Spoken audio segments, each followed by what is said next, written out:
అందరికీ నమస్కారం. AP cabinet భేటీ నిర్ణయాలకు సంబంధించి ఈ వీడియోలో తెలుసుకుందాం.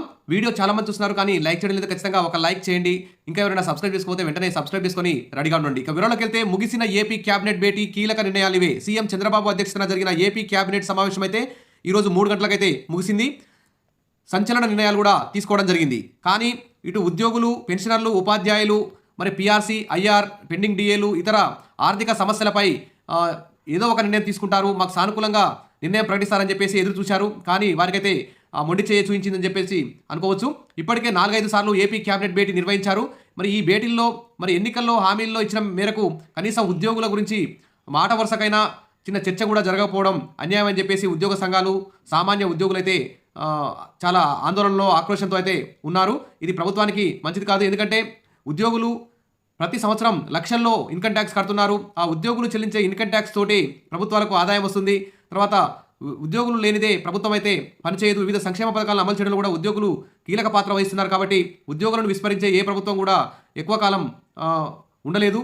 ఎందుకంటే ఉద్యోగులు లేనిదే ప్రభుత్వం లేదు. కాబట్టి ఉద్యోగులను కూడా మరి వెంటనే ఈసారి ఖచ్చితంగా అసెంబ్లీ సమావేశాల్లో ఉద్యోగులకు సంబంధించి ఐఆర్ విడుదల చేయాలి, పెండింగ్ డిఏలు విడుదల చేయాలి, తర్వాత పీఆర్సీ కమిషన్ కూడా ఏర్పాటు చేయాలి, ఇతర ఆర్థిక సమస్యలు పరిష్కరించాలని చెప్పేసి సామాన్య ఉద్యోగులందరూ కూడా కోరుకుంటారు. అదేవిధంగా అంగన్వాడీ టీచర్లకు సంబంధించి కూడా ఈ క్యాబినెట్ భేటీలో కూడా ఎలాంటి నిర్ణయం తీసుకోకపోవడం, గ్రాట్యుటీ సంబంధించి కానీ, జీతాల పెంపుకు సంబంధించి కానీ, కనీసం తెలంగాణ కంటే ఎక్కువ జీతంపై కూడా ఎలాంటి నిర్ణయం తీసుకోకపోవడం అన్యాయం. అదేవిధంగా ఖాళీగా ఉన్న ఉద్యోగాలు భర్తీ చేయడం, అంగన్వాడీ టీచర్ పోస్టులు, ఆయా పోస్టులు, సూపర్వైజర్ పోస్టుల భర్తీపై కూడా ఎలాంటి నిర్ణయం తీసుకోకపోవడం అన్యాయం.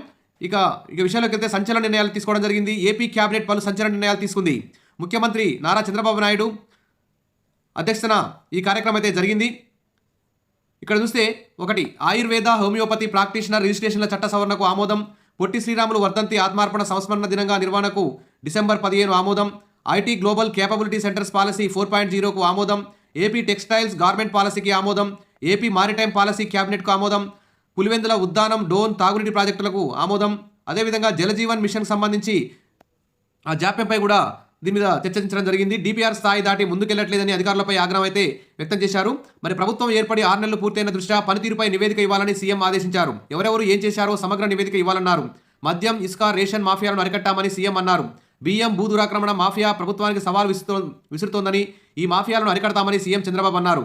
కాకినాడ పోర్టులో 41% వాటాను అరబిందో వాళ్ళు లాక్కున్నారని, ఆస్తులు లాక్కోవడం వైకాపా హయాంలో ట్రెండ్గా మారిందని ఈ సందర్భంగా సీఎం చంద్రబాబు నాయుడు అయితే పేర్కొన్నారు.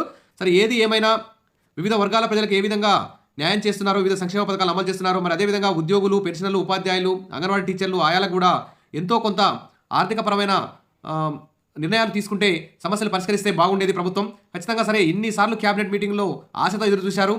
కానీ ప్రతిసారి ఉద్యోగులందరికీ కూడా నిరాశ ఎదురవుతుంది. ఖచ్చితంగా ఈ అసెంబ్లీ సమావేశాల్లోనైనా మరి ఖచ్చితంగా ఉద్యోగులకి వారి యొక్క సమస్యలన్నీ పరిష్కరిస్తారని చెప్పి కోరుకుందాం. Wish all the best. మరిన్ని అప్డేట్స్ కోసం మన ఛానల్ని ఫాలో అవుతుండండి. వీడియోస్ అయితే లైక్ చేయండి, మీ ఫ్రెండ్స్కు షేర్ చేయండి.